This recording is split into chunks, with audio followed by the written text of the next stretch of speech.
Estoy entrevistando a César Castillo, un cubano, ecuatoriano, americano, un activista de siempre y muy activo en esto del Tea Party. Una pregunta, tienes ahí un letrero que dice John Kerry dijo alguna vez, queremos que el ejército americano esté bajo el comando de las Naciones Unidas. ¿Qué tienes que decir a eso? Bueno, primeramente un agradecimiento a Villa Granadillo y a usted, el caballero Prieres, en relación al señor John Kerry. Pues una vez más es lamentable los personajes que nos están representando a nivel mundial. Todos sabemos precisamente que John Kerry es un enemigo de nuestro país, es un enemigo de nuestra república, porque ya lo demostró en las protestas durante la guerra de Vietnam. Y mostró una vez más su falsedad, porque como todos sabemos, él primero dijo que había votado sus propias medallas dentro de la Casa Blanca, cuando después, en el tiempo de que se convirtió en candidato presidencial, se descubrió que lo que había tirado dentro de la Casa Blanca eran unas se podría decir, falsas medallas, porque las originales las tiene todavía él. Entonces, con esta clase de personaje, y teniendo como en consideración esta historia, porque esto es parte de la historia de John Kerry, nos damos cuenta de que el país no está siendo liderado por las personas correctas. El país está prácticamente yéndose no solamente en bancarrota económica, sino en bancarrota moral. Raúl Mascanosa. Para Villa Granadillo es un honor que esa familia Mascanosa, uno de ellos, acepte esta entrevista. Hablamos de la segunda enmienda, de la Constitución americana. Voy a empezar diciendo que John Kerry, el que va a ser el ministro de Estado, el secretario de Estado de los Estados Unidos, en una ocasión dijo que el ejército americano debía estar bajo las órdenes de las Naciones Unidas. Vamos a empezar por ahí. ¿Qué opinión usted tiene de esta administración que quiere arañar, que quiere depredar un poco esa cosa fabulosa que es la segunda Constitución de los Estados Unidos, la segunda enmienda? Mira, hay mucha gente equivocada, no solamente en la administración, sino francamente en todo el Partido Demócrata. Por ejemplo, hace un par de semanas, el gobernador Cuomo, el gobernador del estado de Nueva York, básicamente salió libremente diciendo que deberíamos confiscar armas. Señores, los nazis hablan de esa manera, los comunistas hablan de esa manera. Los líderes elegidos de este país no hablan de esa manera. Cuando empiezan a hablar de esa manera, son traidores a la Constitución norteamericana.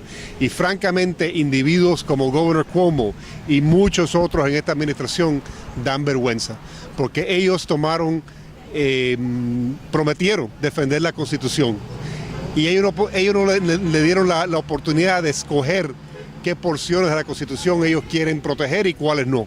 Ellos tienen que protegerlo completamente y no lo están haciendo. Hay una pregunta interesante. Este es el único país en el mundo que tiene una tradición donde en un momento dado de su historia muy importante el hombre marchaba hacia el oeste con una Biblia, con una carreta, tocino, su esposa, la escopeta, el revólver y un deseo de ir hacia adelante.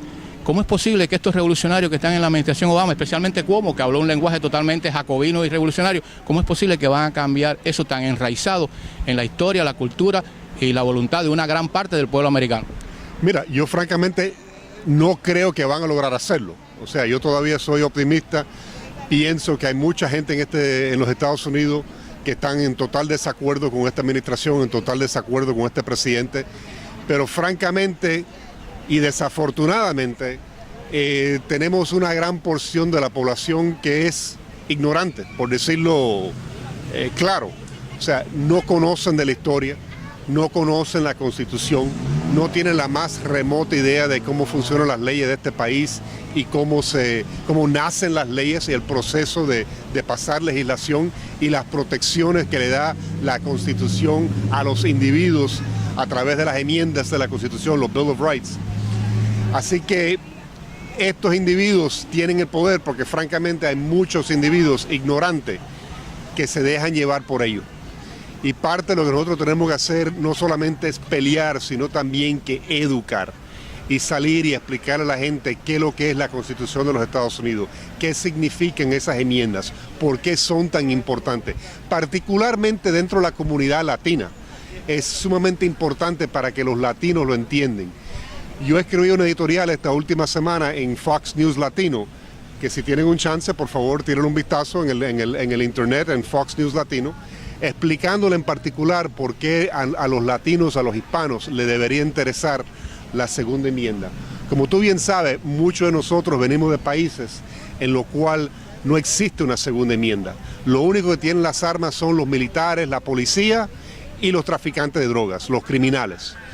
Este país es único en el hecho de que nosotros como ciudadanos tenemos el derecho de tener armas, de portar armas y defendernos, defender nuestras viviendas, defender nuestras familias, no solamente contra criminales, sino también contra tiranías. Y como muchos latinos saben, en diferentes partes de Latinoamérica existen y siguen existiendo tiranías de la izquierda igual que de la derecha. Y en esos países los ciudadanos no se pueden rebelar, no pueden entrar en rebeldía porque no tienen los armamentos para pelear contra el gobierno. Esa es una libertad que tenemos aquí en este país, que es la última garantía que tenemos contra tiranía. Como somos cubanos, recordamos que en Cuba el Estado está compuesto de hombres armados, el pueblo no. Pero ¿qué pasaría en este país si logran lo que quieren hacer con la segunda enmienda? Olvidémonos no necesariamente del caso terrible de Sandy Hook y de todas estas cosas, sino cuando el bad guy se entere de que el good guy no está desarmado. Dos ejemplos históricos, Liberty City en 1980, aquí, cuando hubieron los riots, si la gente que tenían los negocios dentro de ese barrio no le exhibieron UCI, no le exhibieron armas grandes, hubieran acabado. Tenemos el caso de California, cuando Knight, que los coreanos tuvieron que armarse arriba en los balcones para que no destruyeran los malls. Es decir, que hay una serie de ejemplos en Estados Unidos donde el hombre tiene que armarse con armas buenas para defenderse. Entonces, yo quiero su opinión sobre el bad guy y el good guy. Mira, es curioso, o sea, tú estás mencionando diferentes incidentes, desastres, los riots estos que han ocurrido en este país, y francamente estamos viviendo en una época muy turbulente. Y nos estamos dando cuenta, particularmente cuando ves un desastre natural, que francamente el gobierno norteamericano no está capacitado para protegernos de todo lo mal que puede pasar en este mundo. ¿Okay?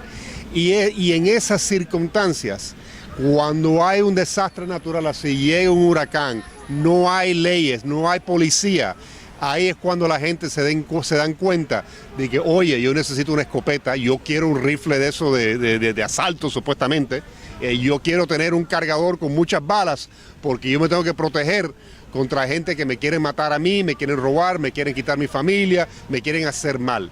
Así que no deberíamos depender del gobierno, y yo creo que vas a ver también que ahora con lo que hicieron en Nueva York, el desastre que han hecho en Nueva York, en lo cual básicamente le han dicho a los civiles que no pueden tener más de 7 balas en una pistola. Los criminales no obedecen las leyes, los criminales vulgarmente, o sea, tú sabes lo que hacen con esa noticia, o sea, y lo que vamos a ver es que van a haber mucha gente que van a sufrir las consecuencias de estas leyes que están mal pensadas, y van a haber incidentes en los cuales una persona no se va a poder defender adecuadamente porque el gobierno le ha restringido su capacidad de defenderse. Y esas cosas, las cosas empiezan de esta manera, ligeramente, con eliminar ciertas clases de armas, ciertos cargadores, y más adelante continúan. O sea, en el debate sobre las armas de asalto que en 1994, vimos la misma cosa, los mismos argumentos, no tuvo ningún tipo de efecto esa ley.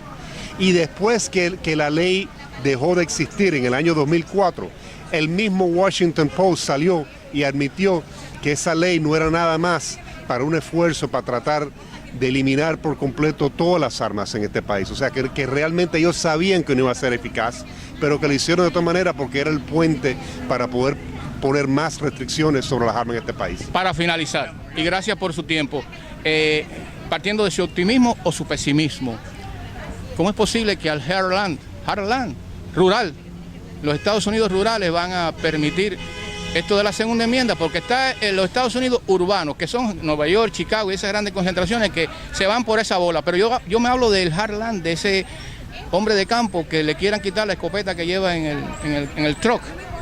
Mira, eso no va a pasar, Miguel, eso es imposible en este país. O sea, desafortunadamente, lo que estaba hablando antes, los latinos no conocen la tradición de este país, principalmente viven en centros urbanos donde hay desafortunadamente mucha violencia de armas de fuego, ¿ok?